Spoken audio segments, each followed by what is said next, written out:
इति कालत्रये नित्यं प्रार्थनं यश करोति शः इह मुद्राप्त सर्वेष्टो मोदते नात्र ಸಂಶಯ.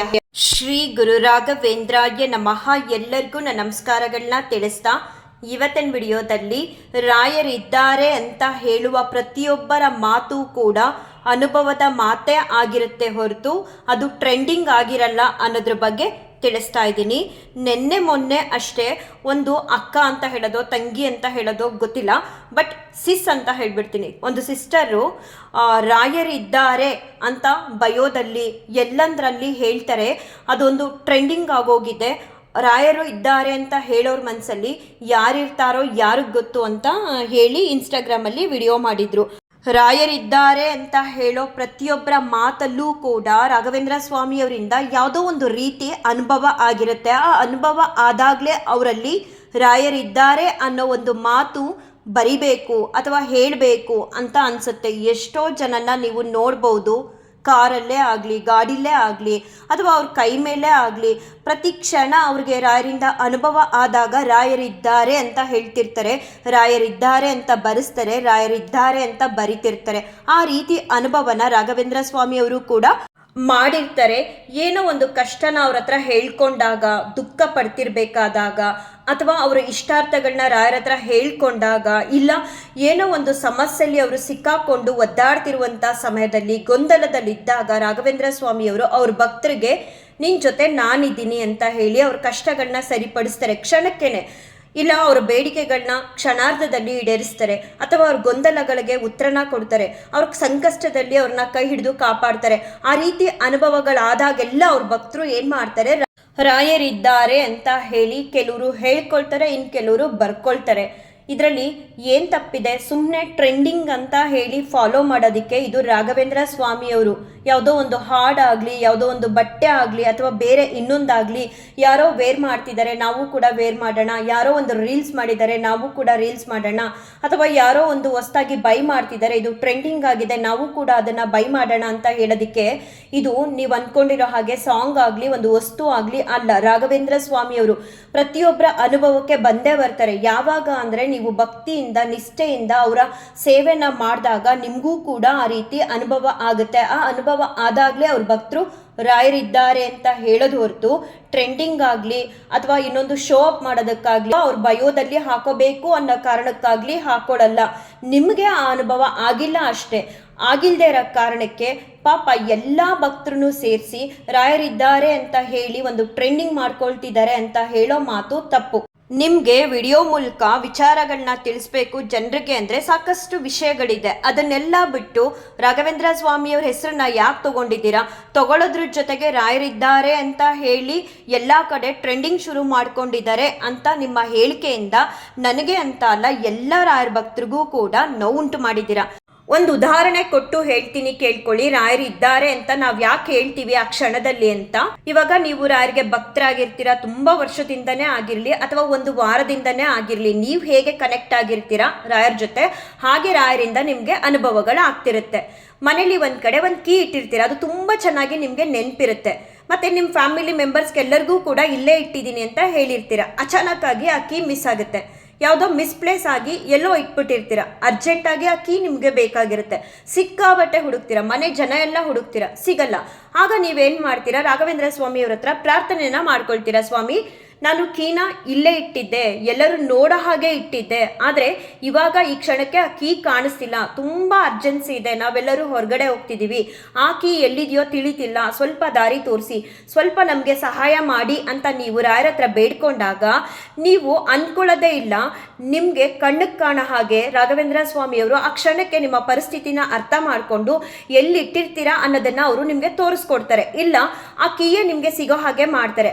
ಆ ಕ್ಷಣಕ್ಕೆ ಪ್ರತಿಯೊಬ್ಬ ರಾಯರ ಭಕ್ತರು ಹೇಳೋ ಮಾತು ರಾಯರಿದ್ದಾರೆ ಅಂತ. ಯಾಕಂದ್ರೆ ನಾವು ಈ ಕೀ ವಿಚಾರವಾಗ್ಲಿ ಅಥವಾ ಯಾವುದೇ ವಿಚಾರ ತಗೊಳ್ಳಿ, ರಾಯರಿಗೆ ಹೇಳ್ಕೊಳ್ತಿರುವಂತಹ ಮಾತು ಕೇಳಿ ನಮ್ಮ ಸಹಾಯಕ್ಕೆ ಬರ್ತಾರಲ್ವ ರಾಘವೇಂದ್ರ ಸ್ವಾಮಿಯವರು.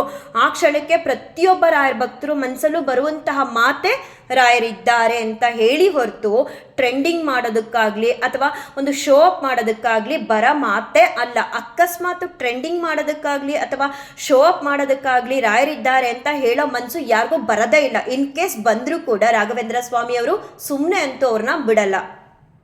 ಹಾಗೆ ರಾಯರಿದ್ದಾರೆ ಅಂತ ಹೇಳೋರ ಮನಸ್ಸಲ್ಲಿ ಯಾರಿರ್ತಾರೋ ಯಾರಿಗೆ ಗೊತ್ತು ಅನ್ನೋ ನಿಮ್ಮ ಸ್ಟೇಟ್ಮೆಂಟ್ಗೆ ನಾನು ಹೇಳೋದು, ರಾಯರಿಗೆ ಗೊತ್ತಿರುತ್ತೆ ಯಾರ ಭಕ್ತರ ಮನಸ್ಸಲ್ಲಿ ಯಾರಿರ್ತಾರೆ ಅಂತ. ಒಂದು ಮದುವೆ ಆಗಿರುವಂಥವ್ರ ಮನಸ್ಸಲ್ಲಿ ಅವ್ರ ಮಕ್ಕಳು, ಅವ್ರ ಹೆಂಡತಿ ಅಥವಾ ಅವ್ರ ಗಂಡ ಅವರಷ್ಟೇ ಇರ್ತಾರೆ, ಜೊತೆಗೆ ರಾಘವೇಂದ್ರ ಸ್ವಾಮಿಯವರು ಕೂಡ ನೆಲೆಸಿರ್ತಾರೆ. ಸುಮ್ಮನೆ ರಾಯರು ಒಬ್ರು ಮನಸ್ಸಿಗೆ ಬರಲ್ಲ. ಅವರು ಒಬ್ರು ಮನಸ್ಸಲ್ಲಿ ಬಂದು ಮಣೆ ಹಾಕಿ ನೆಲೆಸ್ಬೇಕು, ಮನಸ್ಸನ್ನ ಅರಮನೆ ಮಾಡಿ ಅಂದರೆ ಒಂದು ಸಿಂಹಾಸನನ ಮಾಡಿ ಆ ಜಾಗದಲ್ಲಿ ರಾಘವೇಂದ್ರ ಸ್ವಾಮಿಯವರು ನೆಲೆಸ್ಬೇಕು ಅಂದರೆ ಸುಮ್ಮನೆ ಸಾಧ್ಯವಾದಂತಹ ಮಾತು ಅಲ್ವೇ ಅಲ್ಲ. ರಾಘವೇಂದ್ರ ಸ್ವಾಮಿಯವರು ಒಬ್ರು ಮನಸ್ಸಲ್ಲಿ ನೆಲೆಸೋದಿಕ್ಕೆ ಸಾಕಷ್ಟು ಬದಲಾವಣೆಗಳನ್ನ ತಂದಿರ್ತಾರೆ. ಅವ್ರಿಗೆ ಗೊತ್ತಿರುತ್ತೆ ಯಾವ ಭಕ್ತರ ಮನಸ್ಸಲ್ಲಿ ಯಾರ್ಯಾರು ಇರ್ತಾರೆ ಅಂತ. ರಾಯರು ನೋಡ್ಕೊಳ್ತಾರೆ. ಅಪ್ಪಿ ತಪ್ಪಿ ನೀವು ಹೇಳೋ ಹಾಗೆ ರಾಯರಿದ್ದಾರೆ ಅಂತ ಹೇಳ್ಕೊಂಡು ಸ್ಟೇಟಸಲ್ಲಿ ಅಥವಾ ಸ್ಟೋರಿಲಿ ಅಲ್ಲಿ ಇಲ್ಲಿ ಎಲ್ಲ ಹಾಕ್ತಾರೆ, ಆದರೆ ಅವ್ರ ಮನಸ್ಸಲ್ಲಿ ಯಾರೋ ಇರ್ತಾರೆ ಅಂತ ಹೇಳ್ತಿರಲ್ಲ. ಆ ರೀತಿ ಏನಾದರೂ ಇದ್ದರೆ ರಾಯರಿಗೆ ಗೊತ್ತಾದರೆ ಅವ್ರನ್ನ ಆ ಮನಸ್ಸಿಂದ ಖಾಲಿ ಮಾಡಿಸಿ ಆ ಮನಸ್ಸನ್ನ ಸ್ವಚ್ಛ ಮಾಡಿ ಆ ಜಾಗದಲ್ಲಿ ರಾಘವೇಂದ್ರ ಸ್ವಾಮಿಯವರು ಅರಮನೆ ಹಾಗೆ ಒಂದು ಭಕ್ತಿ ಅನ್ನೋದನ್ನು ಕೊಟ್ಟು, ಭಕ್ತಿಯನ್ನು ಒಂದು ಅರಮನೆನ ಕಟ್ಟಿ ಆ ಅರಮನೆ ಒಳಗಡೆ ಒಂದು ಸಿಂಹಾಸನನ ಮಾಡಿ ಬಂದು ಕುತ್ಕೊಳ್ತಾರೆ.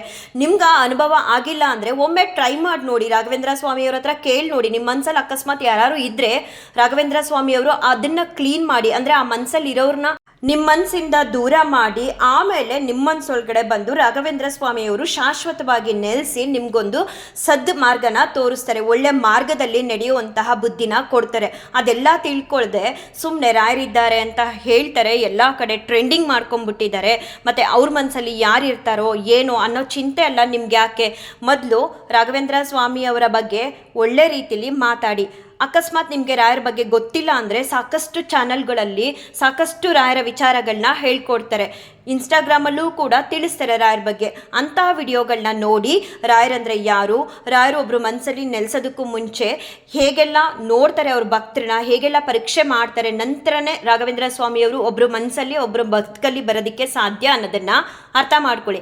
ಹಾಗೆ ರಾಯರಿದ್ದಾರೆ ಅನ್ನೋದನ್ನು ಆದಷ್ಟು ಬೇಗ ನಿಮ್ಮ ಸ್ಟೋರಿಲಾಗಲಿ ನಿಮ್ಮ ಬಯೋದಲ್ಲಾಗಲಿ ನೀವೇ ಹೇಳೋದಾಗಲಿ ಆಗುವಂತಹ ಅನುಭವನ ರಾಘವೇಂದ್ರ ಸ್ವಾಮಿಯವರು ಮಾಡ್ತಾರೆ. ಅವ್ರ ಸೇವೆನ ಮಾಡೋದಕ್ಕೆ ಪ್ರಯತ್ನ ಪಟ್ಟು ನೋಡಿ. ಆಗ ನೀವೇ ಸ್ವತಃ ನಿಮ್ಮ ಸ್ಟೋರಿಲಿ, ನಿಮ್ಮ ರೀಲಲ್ಲಿ ಅಥವಾ ನಿಮ್ಮ ಬಯೋದಲ್ಲಿ ಅಥವಾ ನಿಮ್ಮ ಕೈ ಮೇಲೆ ಇಲ್ಲ ನಿಮ್ಮ ಮನೆ ಗೋಡೆ ಮೇಲೆ, ನಿಮ್ಮ ಕಾರ್ ಮೇಲೆ, ನಿಮ್ಮ ಗಾಡಿ ಮೇಲೆ ರಾಯರಿದ್ದಾರೆ ಅನ್ನೋ ಅಂತ ಬರ್ಕೊಳ್ಳುವಂತಹ ಸಮಯನ ರಾಘವೇಂದ್ರ ಸ್ವಾಮಿಯವರು ನಿಮಗೆ ಸೃಷ್ಟಿ ಮಾಡಿಕೊಡ್ತಾರೆ. ಯಾರೇ ಆಗಲಿ ರಾಯರು ಅಂತ ಹೇಳೋದಕ್ಕೂ ಕೂಡ ನಾವು ಪುಣ್ಯ ಮಾಡಿರಬೇಕು ಬಾಯಿಂದ. ರಾಘವೇಂದ್ರ ಸ್ವಾಮಿಯವರು ಸುಮ್ಮನೆನಾ? ಅಗಮ್ಯ ಮಹಿಮರು, ಮಹಾಮಹಿಮರು. ಅಂಥವ್ರ ಹೆಸರನ್ನ ನಾವು ಸ್ಮರಣೆ ಮಾಡ್ತೀವಿ, ಅಂಥವ್ರ ಸೇವೆನ ನಾವು ಮಾಡ್ತೀವಿ ಅಂದರೆ ನಿಜವಾಗ್ಲೂ ಇದು ಎಷ್ಟು ಜನ್ಮ ಜನ್ಮಾಂತರಗಳ ಪುಣ್ಯ ಆಗಿರುತ್ತೋ ನಮಗೆ ತಿಳಿದು ರಾಘವೇಂದ್ರ ಸ್ವಾಮಿಯವ್ರಿಗೆ ಮಾತ್ರ ತಿಳಿದಿರುತ್ತೆ. ಅಂತಹ ರಾಯರ ಬಗ್ಗೆ ಇಲ್ಲಿ ಸಲ್ಲದನ್ನ ದಯವಿಟ್ಟು ಇವರು ಅಂತ ಅಲ್ಲ ಯಾರು ಕೂಡ ಮಾತಾಡಬೇಡಿ. ಇತ್ತೀಚೆಗಂತೂ ರಾಘವೇಂದ್ರ ಸ್ವಾಮಿಯವರ ಸೇವೆನ ಯಾರು ಎಷ್ಟು ಮಾಡ್ತಾರೋ ಗೊತ್ತಿಲ್ಲ, ಆದರೆ ರಾಘವೇಂದ್ರ ಸ್ವಾಮಿಯವ್ರ ಹೆಸರನ್ನ ಒಂದು ಕಂಟೆಂಟ್ ಆಗಿ ಇಟ್ಕೊಂಡು ವ್ಯೂಸ್ಗೋಸ್ಕರ, ಲೈಕ್ಸ್ಗೋಸ್ಕರ ಇಲ್ಲಿದ್ ಸಲ್ಲದನ್ನ ಮಾತಾಡ್ತೀರಾ. ನೀವು ಮಾತಾಡ್ತಿರುವಂತಹ ಮಾತನ್ನ ಕೇಳಿಸ್ಕೊಂಡವರು ಅಥವಾ ನೋಡಿದವರು ಸುಮ್ಮನಾಗ್ಬಹುದು, ಆದರೆ ರಾಘವೇಂದ್ರ ಸ್ವಾಮಿಯವರಂತೂ ನಿಮ್ಮನ್ನ ಸುಮ್ಮನೆ ಬಿಡಲ್ಲ. ಇಲ್ಲಿದ್ ಸಲ್ಲದನ್ನ ಮಾತಾಡಿದಾಗ ನೇರವಾಗಿ ರಾಘವೇಂದ್ರ ಸ್ವಾಮಿಯವರಿಂದ ಶಿಕ್ಷೆಗೆ ಗುರಿಯಾಗ್ತೀರಾ. ರಾಯರು ಅಂತ ಹೇಳುವಂತಹ ನಿಮ್ಮ ಮಾತು ನಿಮ್ಮ ಕಿವಿಗೆ ಕೇಳಿಸ್ತೇ ಇರ್ಬೋದು, ರಾಘವೇಂದ್ರ ಸ್ವಾಮಿಯವ್ರಿಗೆ ಕೇಳಿಸುತ್ತೆ. ನೀವು ಒಳ್ಳೇದನ್ನು ಮಾತಾಡಿದ್ರೆ ರಾಯರ ಬಗ್ಗೆ ನಿಮಗೆ ಒಳ್ಳೇದಾಗುತ್ತೆ.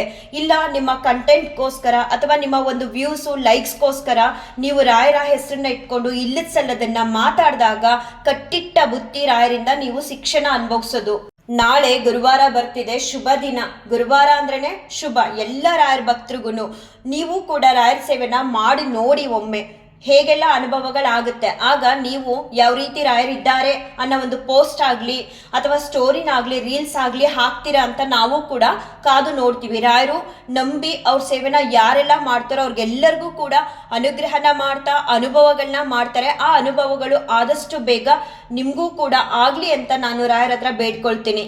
ಹೊಸ ವರ್ಷ ಶುರುವಾಗಿ ಒಂದು ವಾರ ಆಯ್ತಾ ಬಂತು. ಗುರುವಾರನೇ ಹೊಸ ವರ್ಷದ ಮೊದಲ ದಿನ ಆಗಿತ್ತು. ಒಂದು ರೀತಿ ಖುಷಿಯಾಗುವಂಥ ವಿಚಾರ. ಕೆಲವ್ರಿಗೆ ಅವರ ರಾಶಿ ಫಲಗಳ ಮೇಲೆ ವಿಪರೀತವಾದಂಥ ಯೋಚನೆ ಇರುತ್ತೆ. ಕೆಲವ್ರು ಹೇಳ್ತಿದ್ದಾರೆ ನಮ್ಮ ರಾಶಿ ಫಲಗಳು ಈ ವರ್ಷ ಕೆಟ್ಟದಾಗುತ್ತೆ ಅಂತ, ಇನ್ನು ಕೆಲವ್ರು ಹೇಳ್ತಾರೆ ನಮ್ಮ ರಾಶಿ ಫಲಗಳು ಒಳ್ಳೇದಾಗುತ್ತೆ ಅಂತ. ಈ ರೀತಿ ಗೊಂದಲದಲ್ಲಿ ಇರೋರಿಗೆ ಅಥವಾ ಯೋಚನೆಯಲ್ಲಿ ಇರೋರಿಗೆ ನಾನು ಹೇಳೋದು, 1 ರೂಪಾಯಿನೂ ಕೂಡ ಖರ್ಚು ಮಾಡ್ದ ಹಾಗೆ ರಾಯರ ಸೇವೆನ ಮಾಡ್ತಾ ರಾಯರ ಹತ್ರ ಈ ರೀತಿಯಾಗಿ ಬೇಡ್ಕೊಳ್ಳಿ. ನಮ್ಮ ರಾಶಿ ಫಲಗಳು ಹೇಗೆ ಇರಲಿ, ರಾಘವೇಂದ್ರ ಸ್ವಾಮಿಯವರು ನಿಮ್ಮನ್ನ ಕೈ ಹಿಡಿದು ಕಾಪಾಡ್ತಾರೆ. ನೀವು ರಾಶಿ ಫಲಗಳ ದೋಷ ನಿವಾರಣೆಗಾಗಿ ಅಥವಾ ಇನ್ನೊಂದೇನೋ ಹೋಮ ಮಾಡ್ಸಕ್ ಕೇಳಿದ್ದಾರೆ ಅಥವಾ ಇನ್ನೊಂದನ್ನೇನೋ ದಾನವಾಗಿ ಕೂಡ ಕೇಳಿದ್ದಾರೆ ಅಂತ ದುಡ್ಡನ್ನ ಖರ್ಚು ಮಾಡ್ಕೋಬೇಡಿ. ಬದಲಾಗಿ ರಾಘವೇಂದ್ರ ಸ್ವಾಮಿಯವ್ರ ಸೇವೆನ ಮಾಡ್ತಿದ್ದೀರಾ, ನೀವು ರಾಘವೇಂದ್ರ ಸ್ವಾಮಿಯವ್ರನ್ನ ನಂಬಿದ್ದೀರಾ, ರಾಯರ ಭಕ್ತರಾಗಿದ್ದೀರಾ ಅಂದ ಮೇಲೆ ಇಷ್ಟು ಸರಳವಾಗಿ ಮಾಡಿ ನಿಮ್ಗಂತೂ ರಾಘವೇಂದ್ರ ಸ್ವಾಮಿಯವರು ಒಳ್ಳೇದು ಮಾಡೇ ಮಾಡ್ತಾರೆ. ಎಂತ ಕೆಟ್ಟ ರಾಶಿ ಫಲಗಳಿದ್ರೂ ಕೂಡ ರಾಘವೇಂದ್ರ ಸ್ವಾಮಿಯವರು ಅದನ್ನ ತಡೆದು ನಿಮ್ಗೆ ಒಳ್ಳೇದನ್ನು ಮಾಡ್ತಾರೆ. ಈ ವಾರ ರಾಯರ ಮಠಕ್ಕೆ ರಾಯರ ದರ್ಶನಕ್ಕೆ ಅಂತ ಹೋಗುವಾಗ ನಿಮ್ಮ ಬೊಕ್ಸೆ ಅಂದ್ರೆ ಎರಡು ಕೈನು ಜೋಡಿಸಿದಾಗ ಒಂದ್ ರೀತಿ ಬೊಕ್ಸೆ ತರ ಆಗುತ್ತಲ್ಲ, ಆ ಬೊಕ್ಸೆ ಒಳಗಡೆ ಕೈ ತುಂಬ ತುಳಸಿನ ಇಟ್ಕೊಂಡು ಪ್ರಾರ್ಥನೆನ ಮಾಡಿಕೊಂಡು ರಾಯರ ಪಾದಕ್ಕೆ ಹಾಕಿ. ನಿಮ್ಮ ಪ್ರಾರ್ಥನೆ ಹೀಗಿರ್ಲಿ: ತಂದೆ ನೀವು, ತಾಯಿ ನೀವು, ಬಂಧು ನೀವು, ಬಳಗ ನೀವು, ಎಲ್ಲವನ್ನು ತಿಳಿದವರು ನೀವು. ಮುಂದಿನ ನಮ್ಮ ಭವಿಷ್ಯ ಹೇಗಿರುತ್ತೆ, ಹೇಗೆ ನಮ್ಮ ಭವಿಷ್ಯದಲ್ಲಿ ನಮಗೆ ಅನುಗ್ರಹನ ಮಾಡಿ ನಮ್ಮ ಕಷ್ಟ ಕಾರ್ಪಣ್ಯಗಳಿಂದ ನಮ್ಮನ್ನ ಕಾಪಾಡಬೇಕು ಅನ್ನೋದನ್ನ ತಿಳ್ಕೊಂಡಿರ್ತೀರಾ ಸ್ವಾಮಿ. ಎಲ್ಲವೂ ನೀವೇ. ನಮ್ಮನ್ನ ಎಂತಹ ಕಷ್ಟಗಳು ಬಂದರೂ ಕೂಡ ಕೈ ಬಿಡದ ಹಾಗೆ ಕಾಪಾಡಿ ನಮಗೊಂದು ಉನ್ನತವಾದ ದಾರಿನ ತೋರಿಸಿ ನಮ್ಮನ್ನ ಕೈ ಹಿಡಿದು ಕಾಪಾಡಿ, ಕೈ ಹಿಡಿದು ನಡೆಸಿ ಅಂತ ಹೇಳಿ ಬೇಡ್ಕೊಂಡು ಅವ್ರ ಪಾದಕ್ಕೆ ನಿಮ್ಮ ಬೊಕ್ಸೆಯಲ್ಲಿ ಹಿಡಿದಿರುವಂತಹ ತುಳಸಿನ ಅರ್ಪಣೆ ಮಾಡಿ ಸಾಕು. ರಾಘವೇಂದ್ರ ಸ್ವಾಮಿಯವರು ನಿಮ್ಮ ಎಂತಹ ದೋಷಗಳಿದ್ರೂ ಕೂಡ, ನಿಮ್ಮ ಎಂತಹ ರಾಶಿ ಫಲಗಳು ಕೆಟ್ಟದಾಗಿದ್ರೂ ಕೂಡ ಅದನ್ನ ಸರಿಪಡಿಸಿ ನಿಮ್ಮನ್ನ ಎಲ್ಲ ಕಷ್ಟ ಕಾರ್ಪಣ್ಯಗಳಿಂದ ಕಾಪಾಡ್ತಾರೆ.